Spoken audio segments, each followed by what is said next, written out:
ಕನಕಪುರ ಅರ್ಕಾವತಿ ನದಿ ದಂಡೆಯಲ್ಲಿರುವ ಕರ್ನಾಟಕದ ರಾಮನಗರ ಜಿಲ್ಲೆಗೆ ಸೇರಿದ ಒಂದು ನಗರ ಮತ್ತು ಆಡಳಿತ ಕೇಂದ್ರವೂ ಆಗಿದೆ.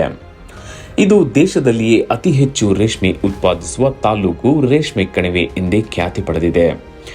ಗ್ರಾನೈಟ್ ಉತ್ಪಾದನೆಯಲ್ಲೂ ಸಹ ಕರ್ನಾಟಕದಲ್ಲಿ ಬಹಳ ಮುಂಚೂಣಿಯಲ್ಲಿದೆ. ಆದ್ದರಿಂದ ಕರ್ನಾಟಕದ ಗ್ರಾನೈಟ್ ರಾಜಧಾನಿ ಎಂದು ಕೂಡ ಇದನ್ನು ಕರೆಯುತ್ತಾರೆ. ಕನಕಪುರ ಕ್ಷೇತ್ರ ಈ ಹಿಂದೆ ಬೆಂಗಳೂರು ಗ್ರಾಮಾಂತರ ಜಿಲ್ಲೆಗೆ ಸೇರಿತ್ತು. ಈ ಹಿಂದೆ ದೇಶದ ಅತಿ ದೊಡ್ಡ ಲೋಕಸಭಾ ಕ್ಷೇತ್ರವೂ ಕೂಡ ಆಗಿತ್ತು. ಈ ತಾಲೂಕು ಬಹಳ ವಿಸ್ತಾರವಾಗಿ ಹರಡಿದೆ. ಈ ತಾಲೂಕಿನಲ್ಲಿ ಅರಣ್ಯ ಪ್ರದೇಶ ಬಹಳ ವಿಶಾಲವಾಗಿದ್ದು, ಬನ್ನೇರುಘಟ್ಟ ರಾಷ್ಟ್ರೀಯ ಉದ್ಯಾನವನದ ಸುಮಾರು ಅರ್ಧದಷ್ಟು ಭಾಗ ನಮ್ಮ ಕನಕಪುರದಲ್ಲಿಯೇ ಇದೆ. ಕೋಡಿಹಳ್ಳಿ ವನ್ಯಜೀವಿ ವಲಯ, ಆರೋಹಳ್ಳಿ ವನ್ಯಜೀವಿ ವಲಯ, ಇದರ ವಿಭಾಗಗಳು ಹಾಗೂ ಕಾವೇರಿ ವನ್ಯಜೀವಿ ಧಾಮದ 2 ಪ್ರಮುಖ ವಲಯಗಳನ್ನು ಕೂಡ ಒಳಗೊಂಡಿದೆ. ಹೀಗೆ ಪ್ರಾಕೃತಿಕವಾಗಿ ಬಹಳಷ್ಟು ಮಹತ್ವವನ್ನು ಪಡೆದಿದೆ ಈ ಕನಕಪುರ. ನಮ್ಮ ಈ ನಾಟಿ ವೈದ್ಯರು ರಾಜ್ಯದ ಅನೇಕ ಕಡೆಗಳಲ್ಲಿ ಇದ್ದಾರೆ. ಒಂದೊಂದು ಕಾಯಿಲೆಗೆ ಒಂದೊಂದು ಸ್ಥಳದಲ್ಲಿ ವಿಶೇಷ ನಾಟಿ ಔಷಧಗಳನ್ನು ನೀಡುತ್ತಾ ಸೇವೆ ಸಲ್ಲಿಸುತ್ತಿದ್ದಾರೆ.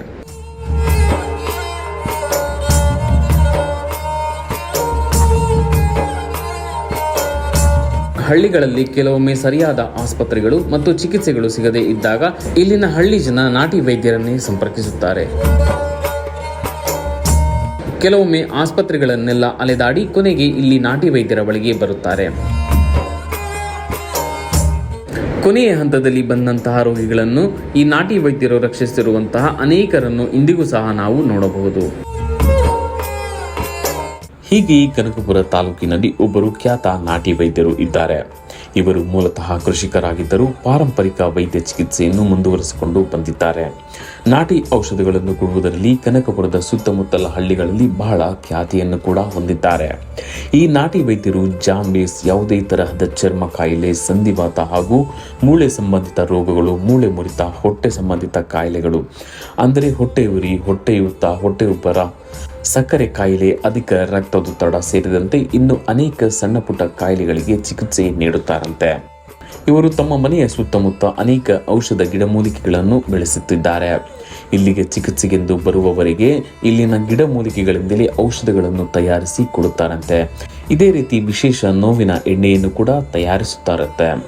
ಇದನ್ನು ಸ್ವಂತ ತಾವು ಬೆಳೆದ ಅನೇಕ ಗಿಡಮೂಲಿಕೆಗಳನ್ನು ಬಳಸಿಯೇ ಮೂಳೆ ನೋವು ಅಥವಾ ಜಾಯಿಂಟ್ ಪೇನ್, ನರ ಸಮಸ್ಯೆಗೆ ಮುಂತಾದ ಅನೇಕ ನೋವುಗಳಿಗೆ ಈ ತೈಲವನ್ನು ಉಪಯೋಗಿಸಬಹುದಂತೆ.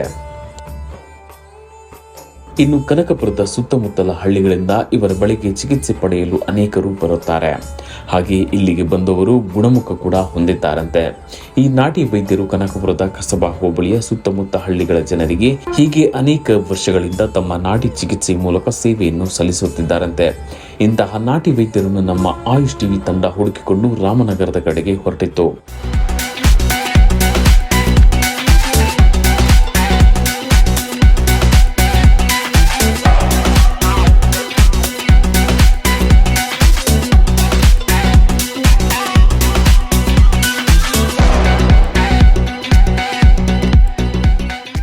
ಹೋಗುವ ದಾರಿಯಲ್ಲಿ ಹಳ್ಳಿಯ ಸೊಗವನ್ನು ಕಂಡೆವು. ಕನಕಪುರದ ಪ್ರಕೃತಿ ಸೌಂದರ್ಯವನ್ನು ನೋಡುತ್ತಾ ಅನೇಕ ಹಳ್ಳಿಗಳನ್ನು ದಾಟುತ್ತಾ ಈ ನಾಟಿ ವೈದ್ಯರು ಇರುವ ಸ್ಥಳಕ್ಕೆ ನಾವು ತಲುಪಿದೆವು. ಮಾಜಿ ಗ್ರಾಮ ಪಂಚಾಯಿತಿ ಅಧ್ಯಕ್ಷರಾಗಿದ್ದಂತಹ ಇವರ ಹೆಸರು ಮುನಿಮಾರಯ್ಯ. ಇವರು ಇದೇ ನಾಟಿ ವೈದ್ಯರ ಬಳಿ ಸಾಮಾನ್ಯ ಕಾಯಿಲೆಗಳಿಗೆ ಚಿಕಿತ್ಸೆಯನ್ನು ಪಡೆದು ಉತ್ತಮ ಫಲಿತಾಂಶವನ್ನು ಕೂಡ ಹೊಂದಿದ್ದಾರಂತೆ. ಇದರಿಂದ ಇವರ ಕಾಯಿಲೆಗಳು ಕೂಡ ವಾಸಿ ಆಗಿವೆಯಂತೆ. ಇತ್ತೀಚೆಗೆ ಇವರು ಮಂಡಿ ನೋವಿನಿಂದ ಬಳಲುತ್ತಿದ್ದು ಇದೇ ನಾಟಿ ವೈದ್ಯರ ಬಳಿಗೆ ಬಂದು ಚಿಕಿತ್ಸೆ ಪಡೆದುಕೊಂಡಿದ್ದಾರಂತೆ. ಹಾಗಾದ್ರೆ ಬನ್ನಿ ಅವರು ಈ ಬಗ್ಗೆ ಏನು ಹೇಳ್ತಾರೆ ಅವರನ್ನೇ ಕೇಳೋಣ. ಹಲೋ, ನನ್ನ ಹೆಸರು ಮುನ್ಮಾರಯ್ಯ ಅಂದ್ಬಿಟ್ಟು ಪಂಚಾಯತಿ ಅಧ್ಯಕ್ಷನೂ ಆಗಿದ್ದೆ. ಇವಾಗ ಇಲ್ಲಿ ಸೆಟ್ಲ್ ಆಗಿದ್ದೇನೆ. ಇವರು ನಮ್ಮ ಶಿವಕುಮಾರ್ ಅನ್ನೋರು ಈ ಆಯುರ್ವೇದಿಕ್ ವಿದ್ಯೆಗಳನ್ನ ಕಲ್ತ್ಕೊಂಡಿದ್ದಾರೆ. ಆಲ್ರೆಡಿ ಕಲ್ತ್ಕೊಂಡು ಕೆಲವರು ಮಾಡ್ತಾಯಿದ್ರು. ಈಗ ನನಗೆ ಸುಮಾರು ದಿನದ ಮಂಡಿ ನೋವಿತ್ತು. ನನ್ನ ವಯಸ್ಸು ಬಂದು 80. ಇವಾಗ ರನ್ನಿಂಗ್ ನಡೀತಾ ಇದೆ. ಆದ್ರೂ ಬೆಳಗ್ಗೆ ಎದ್ದ ಸಾಯಂಕಾಲ ಇರ್ತೀನಿ, ಸಾಯಂಕಾಲದ ನೋವು ಬಂದ್ಬಿಡುತ್ತೆ. ಇವ್ರು ತೈಲ ಕೊಟ್ಟ ನನಗೆ ಇವಾಗ ಆರಾಮಾಗಿ ಓಡಾಡಿಕೊಂಡು ಮಾಡಿಕೊಂಡು ಇದ್ದೀನಿ. ಇದಕ್ಕೆ ಜೊತೆಗೆ ನಾವು ಅವ್ರಿಗೆಲ್ಲ ಹೇಳಿ ಎನ್ಕರೇಜ್ ಮಾಡಿ, ಗೌಡ್ರೆ ನೀವು ಮುಂದುವರಿಸಿದನ್ನ ಬಿಡಬೇಡಿ, ಇದು ಈ ವಿದ್ಯೆ ಜನಗಳಿಗೆ ಅನುಕೂಲ ಆಗಲಿ ಅಂತ ಹೇಳಿ ವ್ಯವಸ್ಥೆ ಮಾಡ್ತಾಯಿದ್ವಿ. ಇವರ ಹೆಸರು PV ಶಿವಲಿಂಗಯ್ಯನವರು. ಇದೇ ಕನಕಪುರ ತಾಲೂಕಿನ ಕೋಡಿಹಳ್ಳಿಯವರು. ಇವರಿಗೆ ತಿಳಿದಿರುವ ಸ್ನೇಹಿತರ ಕಡೆಯವರು ಒಬ್ಬರು ದೆಹಲಿ ಮತ್ತು ರಾಜಸ್ಥಾನದವರೊಬ್ಬರು ಸಂತಾನ ಭಾಗ್ಯಕ್ಕಾಗಿ ಈ ನಾಟಿ ವೈದ್ಯರ ಬಳಿ ಔಷಧವನ್ನು ಪಡೆದಿದ್ದರಂತೆ. ಅದೇ ರೀತಿ ಅವರು ಹೇಳಿರುವ ಪಥ್ಯವನ್ನು ಪಾಲಿಸಿ ಔಷಧಿಗಳನ್ನು ಸೇವಿಸಿದ ನಂತರ ಸಂತಾನವಾಯಿತಂತೆ. ಇದಷ್ಟೇ ಅಲ್ಲ, ಈ ನಾಟಿ ವೈದ್ಯರ ಬಗ್ಗೆ ಈ ಶಿವಲಿಂಗಯ್ಯನವರು ಅನೇಕ ವಿಚಾರಗಳನ್ನು ಕೂಡ ಹೇಳಿದ್ದಾರೆ. ನನ್ನ ಹೆಸರು BV ಶಿವಲಿಂಗಯ್ಯ, ಬಿಜ್ಜಳ್ಳಿ, ಕನಕಪುರ ತಾಲೂಕು, ಕೋಡಿಹಳ್ಳಿ ಹೋಬಳಿಯಲ್ಲಿ. ಡೆಲ್ಲಿಯಿಂದ ಫೋನ್ ಮಾಡಿದ್ರು, ರಾಜಸ್ಥಾನದಿಂದ ಫೋನ್ ಮಾಡಿದ್ರು. ಕೆಲವು ಮಕ್ಕಳಾಗದೇ ಇರೋ ಔಷಧಿಗಳನ್ನ ಕೊಟ್ಟಿದ್ದಾರೆ. ರಾಜಸ್ಥಾನ, ಇನ್ನೊಬ್ರು ಡೆಲ್ಲಿ. ಅಲ್ಲಿಗೆ ಬಂದ್ಬಿಡಿ, ನೀವು ನಿಮ್ಮ ಖರ್ಚು ವೆಚ್ಚ ಎಲ್ಲ ನಾವು ಕೊಡ್ತೀವಿ ಅಂತ ಅಂದ್ರೆ ಇವರು. ನಾನು ಖರ್ಚು ವೆಚ್ಚಕ್ಕೋಸ್ಕರ ಏನು ಹೆಸರು ಪಟ್ಟವನಲ್ಲ, ಆದರೆ ನಿಮಗೆ ಗುಣ ಆಗಿದೆ, ನಮ್ಗೆ ಅಷ್ಟೇ ಸಾಕು. ನಿಮ್ಮ ಮಕ್ಕಳಾಗಿದೆ, ಅಷ್ಟೇ ಸಾಕು. ನಿಮ್ಮ ಜೀವನ ಸಾಗಲಿ, ಚೆನ್ನಾಗಿರಲಿ ಅಂತ ಇಲ್ಲಿಂದ ಅವರು ಫೋನ್ ಮಾಡಿದ್ರು. ಫುಟ್ಬಾಲ್ ಪ್ಲೇಯರ್ ನಾನು, ಶೆಟ್ಲ್ಗೆ ಹಾಕೋ ಫುಟ್ಬಾಲ್ ಪ್ಲೇಯರು.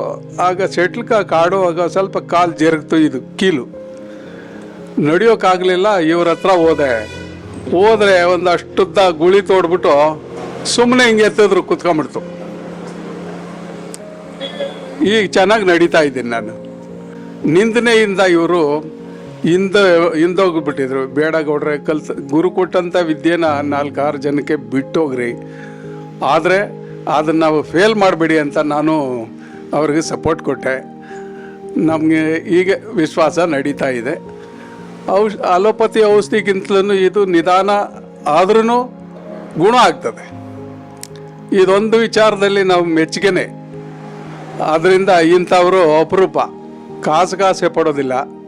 ಒಂದು ಆಗಾಗ ನಾನು ಗೇಲಿ ಮಾಡ್ತಾ ಇರ್ತೀನಿ, ಅಣ್ಣಯ್ಯ ಅಂದ್ಬಿಟ್ರೆ ಸಾಕು ಗೌಡ್ರೆ, ಅರ್ಧ ಮುದ್ದೆ ಮುರಿದು ಕೊಟ್ಬಿಟ್ಟು ನೀವು ಉಪವಾಸ ಇರ್ತೀರಾ ಅಂಥವ್ರು ನಿಮ್ಗೆ ಯಾಕೆ ಔಷಧಿ ಅಂತ ಗೇಲಿ ಮಾಡ್ತಾ ಇರ್ತೀನಿ ನಾನು ಆಗಾಗ. ನಾವು ಕಂಡಂಥ ವ್ಯಕ್ತಿ ಇವರು. ಔಷಧಿ ಕೊಡೋದು ಸರಿ, ಗುಣ ಆಗೋದು ಸರಿ. ಅಲೋಪತಿನಲ್ಲಿ ಚೆನ್ನಾಗಿ ಗುಣ ಆಗದೆ ಇದ್ರೂ ಇಲ್ಲ ಆಯ್ತವೆ. ಕನಕಪುರ ತಾಲೂಕಿನಲ್ಲಿ ಮೂಟೆ ಹೊರುವ ಕೆಲಸವನ್ನು ಮಾಡುತ್ತಿರುವ ಇವರ ಹೆಸರು ಮಲ್ಲಯ್ಯ.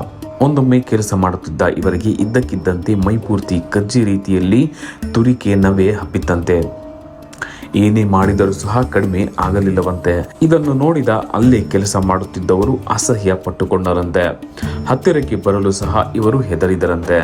ಆದರೆ ಈ ನಾಟಿ ವೈದ್ಯರ ಬಳಿಗೆ ಬಂದಾಗ ಕೇವಲ ಇವರು ನೀಡಿದ ಔಷಧಗಳಿಂದ ಕೇವಲ 2 ದಿನಗಳಲ್ಲಿ ಈತನ ಚರ್ಮ ಕಾಯಿಲೆ ಸಂಪೂರ್ಣ ವಾಸಿಯಾಯಿತಂತೆ. ಈ ಬಗ್ಗೆ ಅವರೇ ಹೇಳುತ್ತಾರೆ, ಕೇಳಿ. ನಮಸ್ಕಾರ, ನನ್ನ ಹೆಸರು ಮಲ್ಲೇಶ ಅಂತ, ಕನಕಪುರ KSFCಲಿ ನಾನು ಅಕ್ಕಿ ಮೂಟೆ ಹೊರೋನು.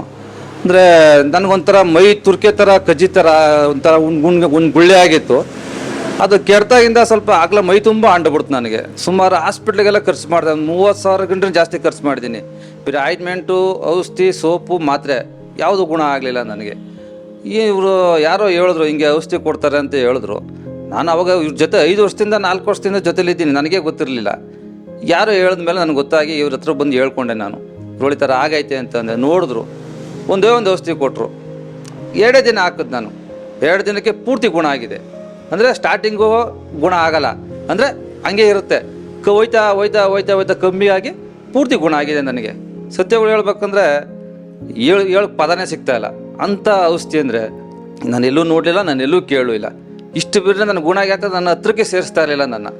ಇವ್ನಿಗೇನೋ ಮೈ ಕಜ್ಜಿ ಎತ್ಬಿಟ್ಟದೆ, ಇವ್ನಿಗೆ ಆ ರೋಗ ಬಂದ್ಬಿಡೋದು, ಇವ್ನು ಈ ರೋಗ ಬಂದ್ಬಿಡೋದು ಅಂದ್ಬಿಟ್ಟು ಜೊತೆಲಿರೋ ಕೆಲಸದವ್ರೆ ನನ್ನ ಸುಮಾರು 1 ತಿಂಗಳು 1.5 ತಿಂಗಳು ಕೆಲಸಕ್ಕೆ ಸೇರಿಸಿರಲಿಲ್ಲ. ಸತ್ಯವಾಗ್ಲಿ ಮಾತಿದು. ಅದರಿಂದ ನಾನು ಇವ್ರ ಹತ್ರ ಬಂದು ಹೋದ್ಮೇಲೆ ಸುಮಾರು ಒಂದೂವರೆ ತಿಂಗಳಾಯಿತು, ಪೂರ್ತಿ ಗುಣ ಆಗಿದೆ ನನಗೆ. ಏನೂ ಇಲ್ಲ ನನಗೆ, ಯಾಕೆ ಕಟ್ತಾನಿಲ್ಲ, ಏನೂ ಇಲ್ಲ, ಗುಣ ಆಗಿ ಸಂಪೂರ್ಣವಾಗಿ ಗುಣ ಆಗಿದೆ ನನಗೆ. ಇವರು ಹೇಳೋಕ್ಕಾಗಲ್ಲ, ಔಷಧಿ ಮಾತ್ರ ಕೊಡ್ತಾರೆ ಅವರು. ಗುಣ ಆಗುತ್ತೆ, ಗ್ಯಾರಂಟಿ 100% ಗುಣ ಆಗುತ್ತೆ. ಇವರಲ್ಲದೆ ಇನ್ನೂ ಅನೇಕರನ್ನು ಚರ್ಮ ಕಾಯಿಲೆ ಮತ್ತು ಮೂಳೆ ಸಂಬಂಧಿತ ಕಾಯಿಲೆ, ಮೂಳೆ ಮುರಿತ ಇವುಗಳಿಂದ ರಕ್ಷಿಸುತ್ತಾರಂತೆ. ಇಂದಿಗೂ ಈ ನಾಟಿ ವೈದ್ಯರನ್ನು ಅನೇಕರು ನೆನೆದು ಕೃತಜ್ಞತೆ ಸಲ್ಲಿಸುತ್ತಾರಂತೆ. ರಾಜಸ್ಥಾನದ ದಂಪತಿಗಳಂತೂ ತಮ್ಮನ್ನು ರಾಜಸ್ಥಾನಕ್ಕೆ ಆಹ್ವಾನಿಸಿದರಂತೆ. ಇಂತಹ ಖ್ಯಾತ ನಾಟಿ ವೈದ್ಯರು ಯಾರು ಎಂಬುದನ್ನು ನಾವು ನಿಮಗೆ ತಿಳಿಸಿಕೊಡುತ್ತೇವೆ, ಬನ್ನಿ. ಹೀಗೆ ಇಲ್ಲಿಗೆ 100 ಮಂದಿ ಬಂದು ಚಿಕಿತ್ಸೆ ಪಡೆದು ಗುಣಮುಖ ಹೊಂದಿದ್ದಾರೆ. ವಿಶೇಷ ಏನೆಂದರೆ ಇವರು ಪಾರಂಪರಿಕ ವೈದ್ಯ ವೃತ್ತಿಯೊಂದಿಗೆ ಕೃಷಿಯನ್ನು ಕೂಡ ಮಾಡುತ್ತಿದ್ದಾರೆ. ಇವರು ಕನಕಪುರ ತಾಲೂಕಿನ ಸುತ್ತಮುತ್ತಲ ಹಳ್ಳಿಗಳಲ್ಲಿ ಅನೇಕರಿಗೆ ನಾಟಿ ಔಷಧ ಪದ್ಧತಿಯಲ್ಲಿ ಸೇವೆಯನ್ನು ನೀಡುತ್ತಿದ್ದಾರೆ. ಇವರು ಮುಖ್ಯವಾಗಿ ಜಾಂಡಿಸ್, ಯಾವುದೇ ತರಹದ ಚರ್ಮ ಕಾಯಿಲೆ, ಸಂಧಿವಾತ, ಮೂಳೆ ಸಂಬಂಧಿತ ರೋಗಗಳು, ಮೂಳೆ ಮುರಿತ, ಹೊಟ್ಟೆ ನೋವು ಸಂಬಂಧಿತ ಕಾಯಿಲೆಗಳು, ಹೊಟ್ಟೆಯುರಿ, ಹೊಟ್ಟೆಯೂತ, ಹೊಟ್ಟೆ ಉಬ್ಬರ, ಸಕ್ಕರೆ ಕಾಯಿಲೆ, ಅಧಿಕ ರಕ್ತದೊತ್ತಡ ಹಾಗೂ ಸಂತಾನ ಭಾಗ್ಯ ಸೇರಿದಂತೆ ಇನ್ನು ಅನೇಕ ಸಣ್ಣ ಪುಟ್ಟ ಕಾಯಿಲೆಗಳಿಗೆ ಚಿಕಿತ್ಸೆ ನೀಡುತ್ತಾರಂತೆ. ಹಾಗೂ ಗಿಡಮೂಲಿಕೆಗಳಿಂದಲೇ ತಯಾರಿಸಿದ ಔಷಧವನ್ನು ಕೂಡ ನೀಡುತ್ತಾರಂತೆ. ಹೀಗೆ ಇಷ್ಟೊಂದು ಖ್ಯಾತಿ ಹೊಂದಿರುವ ನಾಟಿ ವೈದ್ಯರು ಯಾರೆಂದರೆ ಇವರೇ ನೋಡಿ, ಕನಕಪುರ ತಾಲೂಕು ಕಸಬಾ ಹೋಬಳಿ ಬಳಿಯ ಅರಳಾಳು ಗ್ರಾಮದ ನಾಟಿ ವೈದ್ಯರಾದ ಶಿವಕುಮಾರ್ ಅವರು.